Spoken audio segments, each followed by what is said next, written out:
आजादी के बाद से ही भारतीय वायुसेना पड़ोसी मुल्क पाकिस्तान के साथ 4 युद्धों व चीन के साथ एक युद्ध में अपना योगदान दे चुकी है।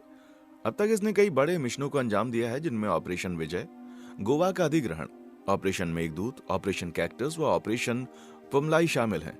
ऐसे कई विवादों के अलावा भारतीय वायुसेना संयुक्त राष्ट्र के शांति मिशन का भी सक्रिय हिस्सा रही है।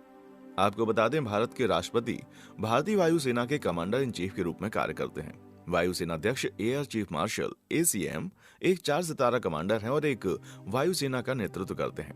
भारतीय वायुसेना में किसी भी समय एक से अधिक एयर चीफ मार्शल सेवा में कभी नहीं होते। इसका मुख्यालय नई दिल्ली में स्थित है एवं 2006 के आंकड़ों के अनुसार इसमें कुल मिलाकर 1,70,000 जवान एवं 1350 लड़ाकू विमान हैं, जो इसे दुनिया की चौथी सबसे बड़ी वायुसेना होने का दर्जा दिलाते हैं। चलिए दोस्तों, आज के इस वीडियो में हम भारतीय वायुसेना का पूरा इतिहास जानने की कोशिश करते हैं।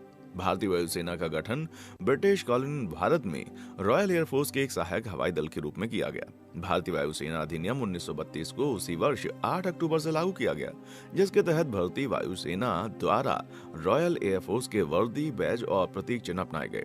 फिर 1 अप्रैल 1933 को वायुसेना के पहले स्क्वाड्रन नंबर 1 का 4 वेस्टलैंड वापिटी विमान व 5 पायलटों के साथ गठन किया गया।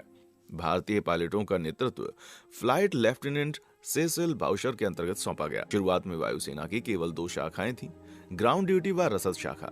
द्वितीय विश्व युद्ध के दौरान भारतीय वायुसेना के चिन्हों में से लाल गोला हटा दिया गया, क्योंकि ये जापानी हिनोमारू यानी उगता सूरज के चिन्ह का प्रतीक था। फिर 1943 में वायुसेना बढ़कर 7 स्क्वाड्रन्स व 1945 आते आते 9 स्क्वाड्रन्स हो गई, जिसमें वल्टी, विजनस्कोता, बमवर्षक व हरिकेन और AW-15 अटलांटिस जैसे विमानों को 1944 तक शामिल कर लिया गया। 16 भारतीय वायुसेना ने बर्मा में बढ़ती हुई जापानी सेना को रोकने में सहायता प्रदान की थी, जहां इसने अपना पहला हवाई हमला अराकन में जापानी सैन्य छावनी पर किया था। यह भारतीय वायुसेना द्वारा किसी बाहरी मुल्क पर पहला हवाई हमला था। वायुसेना ने माई हंगसन और उत्तरी थाईलैंड के चैंग माई व चैंग राय में भी जापानी हवाई अड्डों पर हमले किए। अपने योगदान के लिए 1945 में राजा जॉर्ज 6 ने इसे रॉयल की उपाधि दी। आजादी के पश्चात भारत को 2 भागों में भारत संघ व डोमिनियन ऑफ पाकिस्तान में बांट दिया गया। इस भौगोलिक विभाजन के बाद वायुसेना भी 2 देशों में बट गई। भारत की वायुसेना का नाम रॉयल इंडियन एयरफोर्स रहा, पर 10 में से 3 स्क्वाड्रन और कार्यालय जो पाकिस्तान में चले गए थे, वो रॉयल पाकिस्तान एयरफोर्स में शामिल कर लिए गए। उसी दौरान जम्मू कश्मीर के ग्रहण का विवाद खड़ा हो गया। पाकिस्तानी सेना को राज्य में घुसते हुए देखकर कश्मीर के महाराजा हरि सिंह ने भारत का हिस्सा बनना स्वीकार कर लिया, ताकि सैन्य सहायता मिल सके। विलय के कागजातों पर दस्तखत होते ही रॉयल इंडियन एयरफोर्स ने सैन्य टुकड़ियों को युद्ध क्षेत्र में उतारना शुरू कर दिया और इस मौके पर रसद कार्य में मदद करने वाली टीम रसद पहुंचाने में काफी काम आई। इस तरह भारत पाकिस्तान में पूर्णतः युद्ध छिड़ गया। हालांकि युद्ध की औपचारिक घोषणा कभी नहीं की गई थी। इस युद्ध के समय रॉयल इंडियन एयरफोर्स का पाकिस्तानी वायुसेना से हवाई युद्ध में सामना तो नहीं हुआ, परंतु सैन्य टुकड़ियों को पहुंचाने व जमीनी दल को हवाई सहायकार करने में भारतीय वायुसेना का महत्वपूर्ण योगदान रहा। भारत को 1950 में गणतंत्र घोषित करते ही रॉयल इंडियन एयरफोर्स के रॉयल शब्द को हटा दिया गया, इंडियन एयरफोर्स कर दिया गया और उसी समय से आज भी ये कार्यान्वित चिन्ह अपना लिया गया है। भारतीय वायुसेना ने 1960 में महत्वपूर्ण संघर्ष देखा, जब कोंगो पर बेल्जियम का 75 सालों का राज अचानक से खत्म हो गया और देश को बड़े पैमाने पर हिंसा विद्रोह ने निगल लिया। इस मुश्किल समय में भारतीय वायुसेना ने अपने 5वें स्क्वाड्रन, जो इंग्लिश इलेक्ट्रिक कैनबेरा विमानों का दस्ता था, उसको संयुक्त राष्ट्र के कोंगो अभियान में सहायता देने के मकसद से रवाना किया। स्क्वाड्रन ने नवंबर में परिचालन मिशन के कार्य शुरू कर दिए और 1966 में संयुक्त राष्ट्र का अभियान खत्म होने तक स्क्वाड्रन वहां टिका रहा। लियोपोल्डविल और कामिना से कार्य करते हुए कैनबेरा विमानों ने जल्द ही विद्रोही वायुसेना को नेस्तनाबूद कर दिया और संयुक्त राष्ट्र के जमीनी दस्ते का एकमात्र हवाई सहारा बन गए। फिर 1961 के अंत में सालों से चली आ रही बातचीत के बाद भारतीय सरकार ने पुर्तगालियों को गोवा व आसपास के इलाकों से खदेड़ने के लिए सशस्त्र बलों को तैनात करने का निर्णय लिया। ऑपरेशन विजय के तहत भारतीय वायुसेना को जमीनी दल को सहायता प्रदान करने के लिए अनुरोध किया गया। 8 से 18 दिसंबर के बीच पुर्तगाली वायुसेना को बाहर निकालने के उद्देश्य से कुछ फाइटर्स और बम वर्षक विमानों द्वारा जांच करने के लिए उड़ान भरी गई। इसका कोई असर नहीं हुआ। 18 दिसंबर को कैनबरा बम वर्षकों ने डाबोलिम हवाई पट्टी पर बमबारी की, परंतु इस बात का विशेष ध्यान रखा कि टर्मिनल व ATC टावर को बर्बाद न किया जाए। 2 पुर्तगाली यातायात विमान सुपर कॉन्स्टलेशन व DC-6 को अकेला छोड़ दिया गया ताकि उन पर कब्जा किया जा सके, परंतु पुर्तगाली पायलट उन्हें क्षतिग्रस्त हवाई पट्टी से उड़ा ले जाने में सफल हुए, जिसके जरिए वे पुर्तगाल भाग गए। फिर 1962 में भारत व चीन में स्थिति युद्ध के स्तर पर पहुंच गई, जब चीन ने अपनी सैन्य टुकड़ियां भारत के सीमावर्ती इलाकों में दाखिल कर दी। भारतीय चीन युद्ध के दौरान भारत के सैन्य योजनाकार वायुसेना तैनात करने और प्रभावी ढंग से इस्तेमाल में असफल रहे, जिसका खामियाजा भारत को चीन के हाथों कई जगह मुश्किलों का सामना करना पड़ा, खासतौर पर जम्मू कश्मीर में।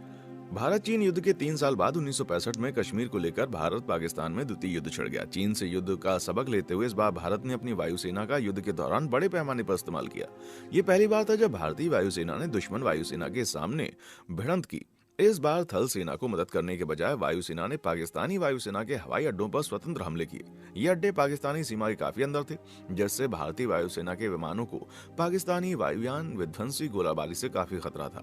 युद्ध के दौरान पाकिस्तानी वायुसेना ने भारतीय वायुसेना से अधिक गुणात्मक कार्यशैली का प्रदर्शन किया। भारतीय विमान द्वितीय विश्व युद्ध के पुराने विमान थे। इसके बावजूद भारतीय वायुसेना पाकिस्तानी वायुसेना को संघर्ष क्षेत्रों पर हवा में शीर्षता पाने से रोकने में सक्षम रही।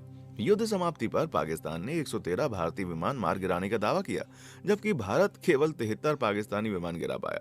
इस युद्ध के बाद 60% से अधिक भारतीय विमान पठानकोट व कालीकुंडा में हवाई पट्टी पर खड़े खड़े बर्बाद कर दिए गए थे। 1965 के युद्ध के बाद भारतीय वायुसेना ने अपने बदलाव व अपनी क्षमताओं में सुधार की एक श्रृंखला शुरू कर दी। 1966 में पैरा कमांडो की रेजिमेंट तैयार की गई। अपनी रसद आपूर्ति और बचाव करने की क्षमता में वृद्धि के लिए वायुसेना ने हिंदुस्तान एरोनॉटिक्स द्वारा एवरो से प्राप्त लाइसेंस के तहत बनाए गए 72 HS-748 विमान शामिल किए। भारत ने लड़ाकू विमानों के स्वदेशी निर्माण पर अधिक दबाव डालना शुरू कर दिया और फौज में आधुनिक जहाजों को शामिल करने की सलाह दी, जिसके परिणाम स्वरूप भारत ने माक 2 मतलब ध्वनि की रफ्तार से दोगुना की रफ्तार से उड़ने वाले रूसी MiG-21 व सुखोई Su-7 लड़ाकू विमान उसमें शामिल किए। बांग्लादेश मुक्ति युद्ध 1971 के अंत में पूर्वी पाकिस्तान में स्वतंत्रता आंदोलन के चलते भारत पाकिस्तान के बीच बांग्लादेश मुक्ति संग्राम छिड़ गया। 22 नवंबर 1971 को युद्ध शुरू होने से 10 दिन पहले ही 4 पाकिस्तानी F-86 सेबर लड़ाकू विमानों ने भारत के गरीबपुर में मुक्ति भनी इलाकों में हमला कर दिया, जो अंतर्राष्ट्रीय सीमा के काफी निकट है। 3 दिसंबर को भारत ने पाकिस्तान के विरुद्ध युद्ध की औपचारिक घोषणा कर दी, जिसके साथ ही पाकिस्तानी वायुसेना ने श्रीनगर, अंबाला, सिरसा, हल्द्वारा और जोधपुर में भारी हमले किए। अधिकारियों को पहले से इसकी आशंका थी, इसलिए पहली सावधानियां बरती गईं, जिसके कारण मामूली नुकसान हुआ। भारतीय वायुसेना ने जल्दी जवाबी कार्रवाई की, जिसके बाद पाकिस्तानी सेना बचाव की मुद्रा में उड़ान भरने लगी। शुरुआती 2 हफ्तों में ही भारतीय वायुसेना ने पाकिस्तानी सीमा में 2000 उड़ानें भरी और बढ़ती थल सेना को सहायता प्रदान की। भारतीय वायुसेना ने नौसेना को भी अरब सागर व बंगाल की खाड़ी में पाकिस्तानी नौसेना के विरुद्ध लड़ने में सहायता प्रदान की। पश्चिमी सीमा पर लोंगेवाला की लड़ाई में वायुसेना ने 29 पाकिस्तानी टैंक, 40 बख्तरबंद गाड़ियां व 1 रेल ध्वस्त कर दी। वायुसेना ने पश्चिमी पाकिस्तान में बमबारी करते हुए कई प्रमुख लक्ष्यों को निशाना बनाया, जिसमें कराची में तल, अदिशपाटनो, मंगला डैम और सिंध में गैस प्लांट शामिल थे। इस तरह की रणनीति पूर्वी पाकिस्तान में आजमाई गई, जहां वायुसेना ने कई ऑर्डिनेंस फैक्ट्रियां, हवाई पट्टी और प्रमुख इलाकों को लक्ष्य बनाया। पाकिस्तानी सेना के आत्मसमर्पण के बाद भारतीय वायुसेना ने 94 पाकिस्तानी विमान, जिनमें 54 F-86 सेबर लड़ाकू विमान शामिल थे, मार गिराने का दावा किया। वायुसेना ने 6000 से अधिक उड़ानें भरी, जिनमें यातायात, विमान व हेलीकॉप्टर शामिल थे। तो दोस्तों, ये थी हमारी वायुसेना की कुछ अहम जानकारियां, जिसे हर भारतीय को जानना जरूरी है। देखने के लिए शुक्रिया।